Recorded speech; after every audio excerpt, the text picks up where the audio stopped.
할렐루야. 일제강점기인 1919년 4월에 있었던 일입니다. 실제 있었던 일인데 평안남도 일본 헌병대 4월 그 문서에 실린 이야기입니다. 1919년 4월이면 3.1운동이 일어난 지 한 달이 지난 그때인데요. 이 무라카마라고 하는 이 헌병소장, 일본 헌병소장이 다나카라고 하는 그 부하에게 이런 명령을 내립니다. 당장 나가서 3.1 운동을 주도한 그 주동자들을 다 잡아와 라고 이제 엄포를 내놨어요. 자, 이 다나카라고 하는 사람이 동네를 휙 돌고 왔어요. 근데 이미 그때 누구도 만세 부르는 사람이 없으니까, 자, 이렇게 얘기하는 거예요. 지금은 아무도 부르는 사람이 없으니 누구도 색출할 수 없습니다 했더니, 그러면 또 명령을 해요. 그러면 가서 기독교인들을 잡아와. 근데 또 돌아다녀 보니 이런 얘기하는 거예요. 지금은 일요일이 아니어서 누구도 예배를 드리지 않는데 어떻게 잡아옵니까? 라고 물어요. 자, 그러자 이 소장이 그 부하한테 이렇게 말합니다. 이런 답답한 사람이 있나? 기독교인은 물어보면 돼. 내가 기독교인이라고 말할 테니까. 자, 그리고 그들은 만세를 불렀으면 불렀다고 다 말해. 그들은 절대 거짓말하지 않아. 그러면서 뒤에 이런 말 남깁니다. 그리고 그들은 생명을 걸어. 자, 이게 1919년 4월 헌병대 그 문서에 실제 나오는 글입니다. 자, 그토록 잔혹한 헌병소장의 눈에서조차 기독교인은 정직한 사람들이었고요, 나라를 위해 몸을 바칠 정도로 사랑했다는 거죠. 여러분, 그 3.1운동 당시에 참 많은 전국적인 그 만세 독립운동 아니었겠습니까? 그때 이 정작 만세를 불러서 많은 분들이 희생을 당했지만, 근데 그 중에서도 가장 많이 희생을 당한 분들이 누구냐면 우리 기독교인들이었다는 겁니다. 왜 그러냐면 아까 그들의 이야기처럼 우리 기독교인들은 정직했어요. 그리고 본인들의 그 희생, 때로는 죽음이 하나님 앞에서 확실하게 옳고 바른 것임을 그들이 분명히 믿었기 때문이었다는 거예요. 다시 말해 그들에게 있어서 순교와 순국은 같은 것이었습니다. 다시 말해 애국과 신앙, 나라 사랑하는 것과 하나님 사랑하는 것, 나라를 위해 죽는 것, 그리고 하나님을 위해 죽는 것은 둘이 아니라 하나였다라는 거예요. 여러분, 이것이 바로 우리 초기 한국 기독교였습니다. 그들은 이 거룩한 이 마음을 품었는데, 이 거룩한 마음이 우리 한국교회의 신앙의 뿌리가 된 겁니다. 그런데 여러분, 더 재미난 게 하나 있습니다. 찬미가를 좀 하나 띄워주실까요? 저게 최초의 이 찬송가, 우리로 말하면 찬송가인데 그 당시 옛날에는 찬미가였다고 합니다. 그런데 저 찬미가야 찬송가 14장이 뭐냐면 뭔가요? 애국가입니다.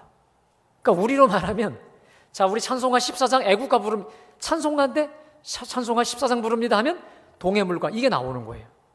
다시 말해 찬송가에 애국가가 실려 있었다는 거죠. 예전에 제가 얼마 전에 우리 집사람 편에 들은 이야기입니다. 작년에 코로나로 우리가 예배를 자유롭게 드릴 수 없었잖아요. 그때 집사람이 우리 교회 성도님 중에 외국에서 오랫동안 사시다 온 분에게 물었어요. 이렇게 물었어요. 코로나로 자유롭게 예배 못 드려서 얼마나 불편하세요?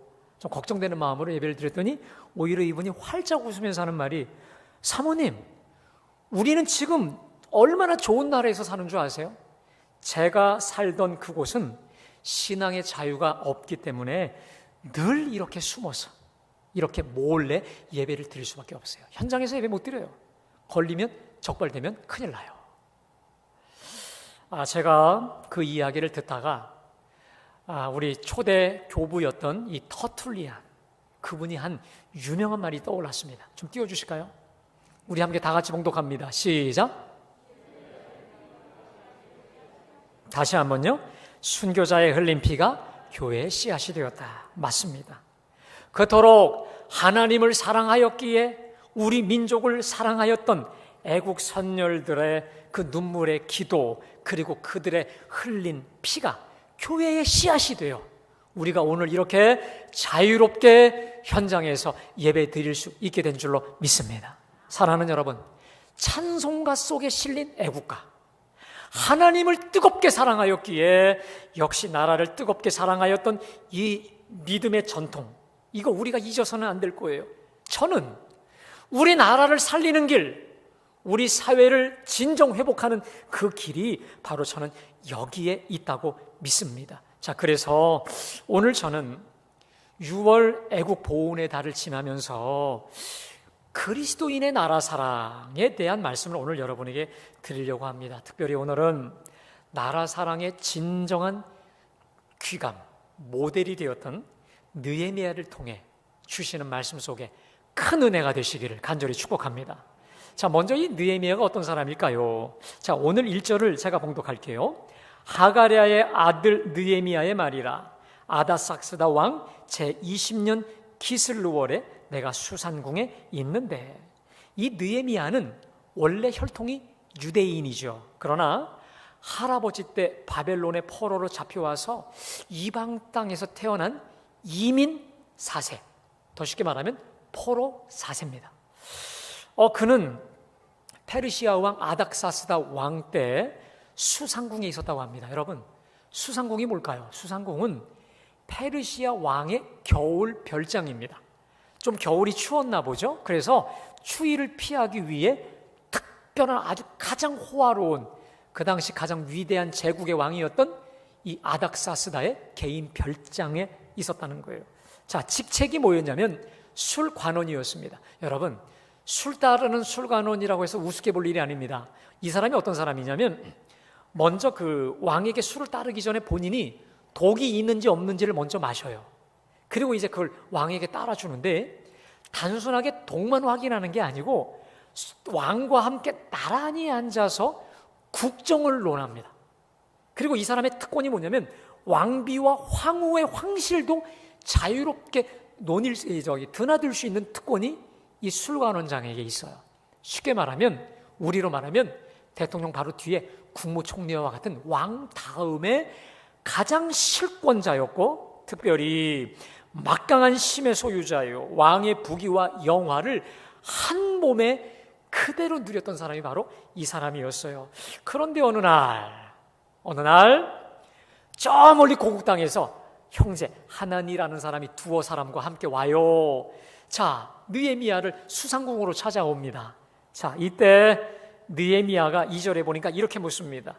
내가 사로잡힘을 면하고 남아있는 유다와 예루살렘의 형편을 물은즉. 느헤미야가 질문을 던집니다. 얘들아, 지금 저 끌려가지 않고 고국 땅에 있는 저들이 어떻게 지내는고? 라고 묻습니다. 여러분, 저들의 형편을 묻는다. 끌려가지 않고 남아있던 저 고국 땅에 있는 백성들의 형편을 묻는다는 건 무슨 뜻입니까? 왜 물어요? 관심이 있는 거예요. 사랑이 있고 마음이 있으니까 묻는 거 아니겠습니까? 자, 그랬더니 그 형제들이 이렇게 대답합니다. 3절입니다. 그들이 내게 이르되 사로잡힘을 면하고 남아있는 자들이 그 지방 거기에서 큰 환난을 당하고 능욕을 받으며 예루살렘 성은 허물어지고 성문들은 불탔다 하는지라. 아하, 지금 남아있는 자들이 큰 환난을 당하고 있대요. 이방 족속들에게 큰 농욕과 조롱을 당하고 있대요. 더 큰 문제, 성문이 불타고 성벽이 다 불타버렸다는 거예요. 여러분, 옛날에는요, 성이 있잖아요. 우리 사대문에도 성이 있지 않습니까? 그런데 그 성이 바로 보호, 울타리 아니겠어요? 우리로 말하면 집의 울타리입니다. 근데 그 울타리가 무너질 뿐만 아니라 울타리 문이 무너졌다는 게 뭡니까? 우리로 말하면 집 대문, 현관문이 다 그냥 불타버리고 없다라는 거예요. 그렇다면 외적, 도적, 이방인의 침입은 말할 것도 없고 이 야생 동물들이 언제라도 그냥 튀어와서 그야말로 사람 살 수 없을 만큼 피폐되었다, 황폐해졌다 이 말이에요. 자, 이 말을 듣고 난 뒤에 느헤미야의 반응을 볼까요? 우리 다 같이 4절을 봉독합니다. 시작. 내가 이 말을 듣고 앉아서 울고 수일 동안 슬퍼하며 하늘의 하나님 앞에 금식하며 기도하여. 여러분, 지금 한 4사람이 서서 이야기하고 있었어요. 그런데 하나님의 이 말을 듣자마자 털썩 주저앉아요. 온몸의 기운이 다 빠져가고 그냥 털썩 주저앉아요. 그리고는 밀려오는 슬픔에 복받쳐 울어버려요. 깊은 슬픔에 잠겨요. 며칠 동안 금식하며 식음을 전폐하며 모든 음식을 다 물리치고 금식하며 기도하는 거예요. 여러분, 우리가 이 느헤미야의 이 행동을 좀 주목할 필요가 있습니다. 여러분, 한번 우리가 좀 솔직히 생각해 보자고요. 예루살렘이 멸망한 뒤로부터 지금 몇 년이 흘렀냐면 142년, 정확히 오늘 이 아닥사스다 제20년 기슬로월은 주전 586년에 바벨론에 의해서 망하고 난 뒤로부터 142년이 흘렀습니다. 여러분, 142년이면 몇 대입니까? 한 4대가 지난 거 아니겠습니까? 그러니까 유다와 예루살렘이 조상들의 고국이라고는 하지만 할아버지의 나라, 저 먼 우리 선조들의 조상일 뿐 자기하고는 무관한 먼 나라 이웃나라 얘기 아니겠습니까? 마치 이런 거죠. 재미교포 4세, 제1동포 4세 좀 대보세요. 그들이 갖고 있는 우리나라에 대한 민족성이 어떨까요? 마치 그것처럼 저 옛날 할아버지의 나라, 선조들의 나라일 뿐이지, 여러분 지금 이 느헤미야는 말도요, 문화도요, 옷도요, 모든 게 누가 봐도 페르시아, 그리고 술관원장 아니겠습니까? 이 사람한테 지금 뭐가 부족해요? 뭐가 아쉬워요? 자기 일도 바빠요. 그리고 지금 수상궁에서 행복에 겨워 있는 이 사람 아닙니까? 자, 그런데 느헤미야는 자신의 조국, 다시 말해 할아버지의 나라가 폐허가 되고 사람들이 폐인이 되었다시피 한 이 소식을 듣고, 여러분 보세요, 서 있다가 그냥 털썩 주저앉아. 기력이 다 빠진 거예요. 목 놓아 울며 수일 동안 금식하며 하나님께 기도했다라고 하는 것에서 우리가 뭘 알 수 있습니까? 저 조국을 향한 이 느헤미야의 뜨거운 마음이 느껴지지 않습니까? 얼마나 열렬히 사랑했어요. 다시 말해 무늬만 페르시아 관리였지 실제 느헤미야는 뼛속 깊숙이 이스라엘 하나님의 백성이라는 거 아니겠습니까? 이런 생각을 해봤어요. 지금 포로 4세예요. 이민 4세야. 142년이나 지난 이때에 누가 느헤미야로 하여금 이토록 조국을 사랑하고 나라를 향한 관심의 끈을 놓지 못하게 했을까? 누가요? 그냥요? 저절로? 아니죠. 아마도 어렵지 않게 추측할 수 있습니다. 느헤미야의 부모와 느헤미야의 할아버지의 영향이 아니었을까요? 아마 이런 거죠. 얘야, 너의 고향과 본토는 이곳이 아니라 저 예루살렘이야. 우리가 섬겨야 될 하나님은 바로 여호와 이스라엘의 하나님이야. 자, 그러면 우리가 왜 저 고향을 떠나 이렇게 흩어져 이 구억만리 실향민이 되었는 줄 아니? 그것은 우리가 하나님을 배신하고 하나님, 모세를 통해 주신 하나님의 규례와 율례와 법도를 버려버렸기 때문에 하나님이 우리를 이곳으로 흩어버려 우리가 실향민이 된 거야. 아마 귀가 따갑게 들지 않았을까? 율법을요. 그리고 너는 이스라엘 하나님의 거룩한 백성이라는 이 정체성, 특별히 조국을 향한 사랑을 목에 못에 박히도록 듣지 않았겠습니까? 제가요, 말씀을 준비하다 보니까 느헤미야의 마음이 이해가 됐어요. 아주 쉽게 이해가 됐습니다. 왜냐면요, 원래 제 아버지는요, 제 부친은 황해도 옹진이 고향이신 분입니다. 그런데 6.25 때 16살에 홀홀 단신으로 공산당에 이걸 피해서 혼자 월남하셨습니다. 그래서 우리 아버지가 우리 사형제, 우리 엄마까지 5사람 모이면요, 항상 하는 말이 있어요. 나는 전쟁으로 고아가 됐어. 국가의 일과 나는 두 둘이 아닌 하나야. 그래서 나라를 사랑하고 항상 나라 일에 관심 기울여야 돼. 그래서 우리 아버지가요, 기도할 때마다 정말 떠나지 않는 기도, 이 국가의 민족, 이 국가의 민족, 저 국가 민족, 이게 정말 떠나지 않아서 지금도 귀에 박혀 있거든요. 여러분, 그래서 제 속에는 우리 아버지를 통해 받은 나라 사랑의 유전자가 뼛속 깊이 새겨져 있습니다. 별로 동의 안 하시는 것 같지만 여하튼 여러분이 아멘 안 하셔도 좋아요. 제 속엔 조국 사랑의 이 DNA가 뼛속 깊이 박혀 있다니까요. 네, 감사합니다. 아이고, 예. 자, 여러분, 제가요 이런 생각을 했습니다. 우리가 왜 나라 일에 관심을 가지고 마음을 두고 사랑해야 되는가?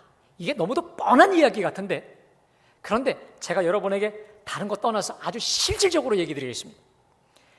나라의 일은 곧 나 자신의 일로 직결이 되고 귀속되기 때문에 그런 줄로 믿습니다. 오늘 느헤미야 보세요. 제 아버지 보세요. 나라를 사랑하며 그래서 그들처럼 나라를 사랑하며 뜨거운 관심을 그래서 쏟아야 되는 거 아니겠습니까? 자, 다시 오늘 우리 본문으로 돌아와서요, 저 민족을 향한 느헤미야의 뜨거움을 보세요. 한 번도 가본 적 없어요. 한 번도 본 적조차 없어요. 그러한 자신의 조국과 민족을 향한 뜨거운 관심을 보십시오. 조국 백성들의 환난과 고통을 자신들의 고통으로 공감. 여러분, 하나님께서 기회를 주셔서 제가 느헤미야를 강연 한번 할 기회가 있으면 하겠지만, 느헤미야는 리더십의 교본입니다. 그래서 모든 리더십을 얘기할 때, 성경적 리더십 얘기할 때 여기서부터 나와요. 하나님이 기회 주시면 한번 깊이 한번 묵상해보자 하는데, 여하튼 이 리더의 가장 제 1순위가 뭐냐면 공감이라요. 공감. 백성들의 아픔을 자기 것으로 느낄 줄 아는 공감 능력이 있었어요. 공감적 사랑이 있었습니다. 그럼에도 결정적인 느헤미야의 민족 사랑의 표현이 뭘까요? 그것은 민족을 위해 하나님 앞에 금식하며 기도로 나아간 것인 줄로 믿습니다. 이번에 말씀을 준비하면서 집사람하고 이런 생각을 했어요. 나라를 사랑하는 구체적 방법은 뭘까? 뭐가 정말 나라를 사랑하는 걸까? 얘기하다가 나왔던 게 뭐냐면 법 잘 지키는 거. 여러분, 우리가 나라 사랑한다고 했을 때 멀리서 볼 게 없습니다. 법을 일단 잘 지키는 거예요. 마치 코로나 때 우리가 철저하게 이 모든 방역 지켰던 거, 또 우리로 말하면 여러분, 운전하면서 신호등 지키는 거, 또 속도 위반하지 않는 거, 또 쓰레기 분리수거 잘하는 거, 이런 모든 것들이 사실은 나라 사랑의 첫 번째인데, 자, 그 외에도 여러 가지 많은 것이 있겠죠. 자, 그럼에도 느헤미야처럼 나라를 위해 간구하는 것이 최고의 나라 사랑인 줄로 믿습니다. 왜요?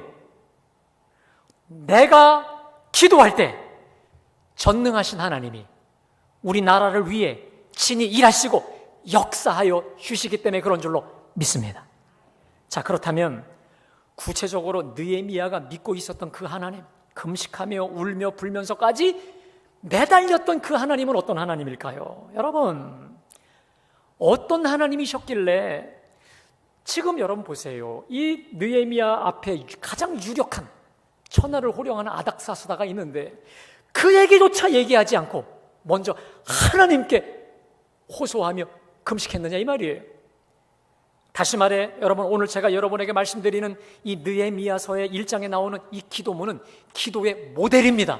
오늘 제가 4가지를 말씀드리려는데, 이 기도의 모델을 붙잡고 기도함으로 우리 하나님께 존귀하게 하게 쓰임받는 우리 모두가 되시기를 간절히 축원합니다. 자, 다시 느헤미야는 우리 하나님의 속성을 붙잡고 기도합니다. 그러면 느헤미야가 믿고 있는 하나님은 어떤 하나님일까요? 우리 다 같이 5절 말씀 봉독합니다. 이르되 하늘의 하나님 여호와 크고 두려우신 하나님이요 주를 사랑하고 주의 계명을 지키는 자에게 언약을 지키시며 긍휼을 베푸시는 주여 간구하나이다. 한번 따라할까요? 하늘의 하나님 여호와, 크고 두려우신 여호와여. 아멘. 여러분, 한번 하늘을 좀 보겠습니다. 땅하고 반대돼서 하늘에 한계가 있나요? 하늘에 제약이 있어요? 자, 다시 말해. 하늘의 하나님이라는 말은 한계를 모르시는 전능하신 하나님. 아멘? 전능하신 하나님. 그리고 크신 하나님, 크신 하나님. 사랑하는 여러분, 우리 하나님은 전능하십니다. 크십니다. 위대하십니다. 불가능이 없어요. 그 무엇보다 크고 위대하신 하나님이신 줄로 믿습니다. 자, 어느 교회에 그 문구가 있습니다. 여러분, 한번 좀 띄워주실까요? 자, PPT 띄워주실까요? 한번 다 같이 한번 읽어봅시다. 다 같이 시작. 뭐라고요? 우리 하나님은 우리가 어쩔 수 없는 그 어떤 문제보다 크신 하나님이신 줄로 믿습니다. 느헤미야가 확신하는 게 있습니다. 전 세계를 호령하는 저 아닥사스다보다 누가 커? 하나님이 크고 위대하고 전능하시기 때문에 눈에 보이는 아닥사스다가 아니라 크고 위대하신 하나님께로 나아가 기도하고 금식하며 부르짖은 줄로 믿습니다. 여러분, 다시 말해 느헤미야의 믿음은 이겁니다. 따라하겠습니다. 전능하신 하나님이 도우시면 다 돼. 믿으세요? 하나님이 도우시면 다 됩니다. 다 돼요? 여러분, 우리에게 이러한 믿음이 분명하기를 간절히 축원합니다. 여러분, 우리 예수 믿는 사람한테는요, 믿음의 배짱이 있어야 돼요. 하나님이 도우시면 다 돼. 할렐루야! 나는 할 수 없지만, 나는 무지하지만, 무능하지만 내게 능력 주시는 자 안에서 다 된다는 믿음을 가지고 기뻐하는 그 사람을 하나님이 기뻐하시는 줄로 믿습니다. 자, 더 나아가 느헤미야가 붙잡았던 하나님은요, 이런 하나님이에요. 좋은 것을 주실 수 있는 능력이 있는 분이지만 플러스 좋은 것을 주고 싶어하는 하나님, 이런 거죠. 아무리 능력만 있으면 뭐예요? 주고 싶어하지 않는 사람이 어떻게 주겠습니까? 다. 그래서 이 느헤미야가 고백하지요. 자, 5절 중반절에 보니까 주를 사랑하고 주의 계명을 지키는 자에게 언약을 지키시며 긍휼을 베푸시는 주님. 따라합시다. 긍휼을 베푸시는 주님. 믿으십니까? 저는요, 목회를 하면서 긍휼 베푸시는 주님, 자비와 은총 무한의 하나님을 너무 많이 겪어요. 예를 들어 아무리 생각해도 내 능력은 이만큼인데 하나님이 이렇게 역사하시고, 내가 하나님께 기도를 이렇게 했는데 하나님의 응답은 이렇게 주시는 걸 보면서 과연 우리 하나님은 자비의 하나님이시라. 아멘. 제가요, 때로는 제 허물과 제 습관과 상습적으로, 여러분, 우리 그런 거 있잖아요. 계속 우리가 범하는 실수가 있잖아요. 그때 우리 인간적으로는 야, 벼룩도 낯짝이 있지, 네가 하나님이라도 용서해 주겠냐, 이런 마음을 있을지라도 언제 어느 때 나가더라도 우리 주님은 우리를 마치 처음처럼 받으시는 줄로 믿습니다. 이런 거예요. 여러분, 삼손이 눈알이 뽑혔어요. 머리털이 다 밀렸어요. 그때 하나님께 마지막으로 기도해요. 하나님께 뭐라 기도합니까? 이번 한 번만 나를 도우사. 따라합시다. 이번 한 번만 나를 도우사. 그때 하나님이 강력한 능력 주셔서 어마어마한 일을 해주시잖아요. 제가 그때 은혜를 받아서 아하, 이거 붙잡고 기도해야겠다. 그래서 하나님께 맨날 아버지, 이번 한 번만, 한 번만. 우리 주님이 이러실 거예요. 지금 몇 번인 줄 아냐? 근데 그렇게 묻지 않으셔요. 언제 내가 하나님께 그 기도를 드려도 마치 처음처럼. 믿으세요?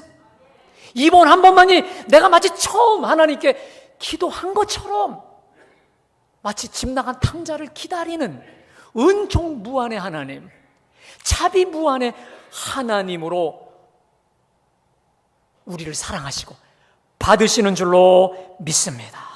어떠한 허물 앞에서도, 허물 가지고도 은총 무한, 자비 무한하신 주님 앞에 나오는 우리 모두가 되시기를 간절히 축원합니다.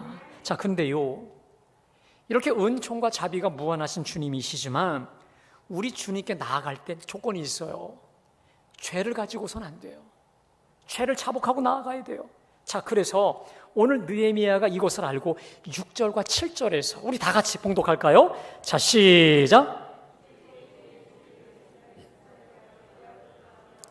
우리 이스라엘 자손이 주께 범죄한 죄들을 자복하오니 주는 귀를 기울이시며 눈을 여시사 종의 기도를 들으시옵소서.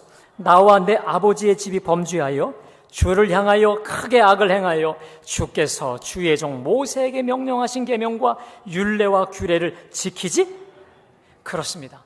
우리 하나님은 크신 하나님이십니다. 전능하신 하나님이에요. 은총 무한의 하나님이세요. 그럼에도 불구하고 죄가 있으면 듣지 않으세요? 죄가 나와 하나님 사이를 내어요. 그래서 지금 느헤미야는 우리 선조들이 열조들이 하나님 앞에 범죄하였나이다 라고 지금 죄를 자복하고 있는데, 여러분 제가 이번에 말씀 준비하다 깜짝 놀랐어요. 자, 우리 6절 마지막에 펜이 있으면 줄을 쫙 치십시오. 거기 나와 내 아버지의 집이 범죄하여. 가장 제 충격이 이거 있어요. 따라합시다. 나와 내 아버지의 집이 범죄하여. 여러분 저를 보십시오. 내 아버지 집이 범죄한 거 이해해요. 우리 가문이 범죄한 거 왜? 거슬러 올라가면 그러니까. 그런데 여러분 142년 전에 느헤미야가 태어났나요? 나라 빼앗길 때 그 모든 죄 느헤미야하고는 상관이 없어요. 자, 그런데 오늘 느헤미야의 탁월함이 무엇입니까? 민족의 죄악이 누구의 죄? 내 죄야. 민족의 허물이 내 허물이야. 조국의 책임이 내 책임이라는 거예요. 여러분 우리가 때로는 국가와 민족을 위해 기도할 때 때로는 이런 기도를 하잖아요. 위기에 처한 경제 현실 문제들을 위해서 기도할 때 이렇게 기도해요. 위정자와 재벌 또 누구의 책임 이런 식으로 우리가 미루면서 그들을 위해서 기도하면서도 때로는 원망과 이 아쉬움과 불평을 가지고 기도할 때가 있어요. 자, 그러나 그들의 책임을 내 책임으로, 그들의 죄를 내 죄악으로 품고 기도하지는 못하는데, 느헤미야는 어떻게 기도합니까? 민족의 죄악을, 선조들의 열조들의 죄악을 나의 죄악으로, 나의 범죄로 믿고 동일시하는 거예요. 동일시.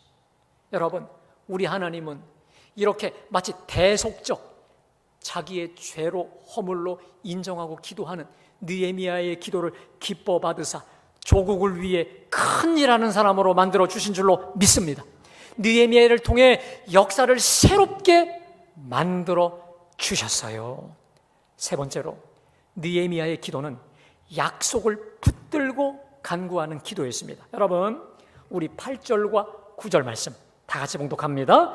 옛적에 주께서 주의 종 모세에게 명령하여 이르시되 만일 너희가 범죄하면 내가 너희를 여러 나라 가운데 흩을 것이요 만일 내게로 돌아와 내 계명을 지켜 행하면 하늘 끝에 있을지라도 내가 거기서부터 그들을 모아 내 이름을 모두려고 택한 곳에 돌아오게 하리라 하신 말씀을 이제 청하건대. 여러분 한마디로 말하면 거기 9절 맨 마지막에 이제 청하건대 따라합시다. 기억하옵소서. 다시 말해 그 8절에 옛적에 주의 종 모세에게 명령하신 그 말씀을 기억하사 응답하소서 이 말이에요. 여러분 이런 겁니다. 긴 것 같지만 주님 말씀하셨잖아요. 약속하셨잖아요. 모세를 통해 다 말씀하셨잖아요. 그 말씀 기억하사 내 기도 들어달라는 거예요. 자, 그러면 모세를 통해 말씀하신 게 뭘까요? 이런 겁니다. 너희가 범죄하면 내가 전 세계 온 세방으로 흩을 것이다. 그러나 내게 돌아오면 땅끝 어디라도 내가 가서 모아오리라. 지금 제가 회개하며 기도하잖아요. 하나님께 돌아와 기도하니 몰아주시고 응답해 달라는 거예요. 여러분 사람도요 자식이 부모가 내뱉은 말 이거 해준댔잖아.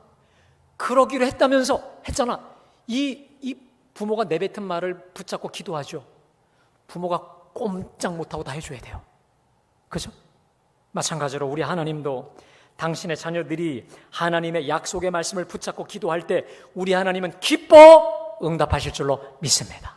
그래서 여러분 우리 하나님의 말씀으로 충만하시기를 간절히 축원합니다. 제가 실은 금요 심야 때 제가 지나온 길 동안 붙잡았던 말씀들, 그 말씀 붙잡고 기도했던 말씀들을 여러분에게 제가 보내드린다 했는데 우리 전사님들 통해 들으니까 많은 분들이 카톡으로 틱틱틱 주셨다고 해서 제가 조금 더 추가해서 한 30개 정도를 만들어서 보내드리게 했어요. 다 드리진 않습니다. 원하시는 분들만 드릴 테니 여러분들이 그 말씀 붙잡고 함께 기도하며 우리 하나님의 응답을 체험하시기를 간절히 축원합니다. 자, 결국 느헤미야 간구의 결론이 뭘까요? 우리 11절을 봉독할까요? 시작. 주여 구하오니 귀를 기울이사 종의 기도와 주의 이름을 경외하기를 기뻐하는 종들의 기도를 들으시고 오늘 종이 형통하여 이 사람들 앞에서 은혜를 입게 하옵소서 하였나니 그때 내가 왕의 술관원이. 여러분, 한마디로 느헤미야의 기도의 핵심이 뭡니까? 주여 나로 예루살렘에 잘 갈 수 있게 해달라는 기도 아니겠습니까? 여러분, 이 기도 얼마 만에 이루어집니까? 4개월 만에 이루어져요. 여기서 알 수 있는 느헤미야의 기도는 끈기 있는 인내를 가지고 드린 기도인 줄로 믿습니다. 한두 번 해서 응답 안 돼서도 응답될 때까지 인내하며 기도했더니 하나님이 4개월 만에 들어주셨어요. 여러분, 제가 하나 여쭤볼까요? 이렇게 예루살렘을 가서 성벽도 쌓고 또 무너진 저 심령을 세우려고 하는 그 비전, 누가 주신 거예요? 기도하는 중에 하나님이 주신 줄로 믿습니다. 여러분, 저는 우리가 조금 아까 찬송 불렀던 515장, 특별히 그 가사 2절에 외치는 자 많건 많은 생명수는 말라서라. 저는 이 부분을 부를 때마다 가슴이 미어져요. 그리고 제 속엔 질문이 있어요. 왜 그렇게 많은 사람들이 나라와 민족을 위해 개혁을 부르짖고 또 더더욱 우리 믿는 자들이 나라 위에 얼마나 많이 기도해요? 얼마나 때로 금식하고 철야하면서 나라와 민족을 위해 기도하는데 왜 우리나라에 생명수가 끊어지냐 이 말이에요. 외치는 자, 부르짖는 자가 그렇게 많다면서요. 그런데 왜 생명수가 마르냐 이 말이에요. 알게 됐습니다. 오늘 느헤미야를 통해 알게 됐어요. 그것은 우리의 치명적인 문제를 느헤미야가 알고 있었던 거예요. 민족의 문제를 나의 문제로, 민족의 아픔을 나의 아픔으로, 특별히 조국의 죄악을 나의 죄악으로 여기지 못했기 때문에 생명수는 마르는 거예요. 그러나 반대로 오늘 느헤미야처럼 민족의 죄악을 나의 죄악으로 통탄하며 금식하며 기도하며 그 비전 환상 중에 우리 하나님이 기도하는 중에 우리에게 깨달아 주신 대로 그 사명에 순종하고 복종할 때 여러분 말랐던 생명수가 터지게 하실 줄로 믿습니다. 오늘 예배하는 저와 여러분을 통해 하나님께서 우리 민족과 역사를 새롭게 하실 줄로 믿습니다. 주님이 지금도 찾으셔요.